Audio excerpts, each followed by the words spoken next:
नमस्कार, Aarti's education YouTube चॅनलमध्ये आपणा सर्वांचे मनापासून स्वागत। आज दिनांक 16 जुलै 2020 रोजी इयत्ता 12वीचा महाराष्ट्र बोर्डाचा निकाल जाहीर होणार आहे। तर त्यासाठी मोबाईलवर हा निकाल कसा पाहायचा आहे, आपल्याला आपल्या गूगल क्रोममध्ये जायचं आहे। गूगल किंवा क्रोममध्ये जायचं आहे आणि maharesults.nic.in असे अक्षरे टाईप करायचे आहेत। अगदी मोबाईलवरून हा रिझल्ट आपण सहजरित्या पाहू शकतो। हे अक्षरे टाईप केल्यानंतर खाली तुम्हाला 2020 ची वेबसाईट दिसेल, त्या ठिकाणी तुम्ही क्लिक करायचे आहे। होम महाराष्ट्र एक्झामिनेशन रिझल्ट्स 2020 वर क्लिक केल्यानंतर तुम्हाला तुमचा रोल नंबर आणि मदर्स फर्स्ट नेम असं विचारलं जाईल।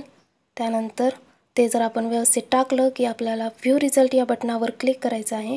व्ह्यू रिझल्ट या बटनावर क्लिक केल्यानंतर आपला जो रिझल्ट आहे तो विषयांसहित आपल्याला त्या ठिकाणी दिसणार आहे।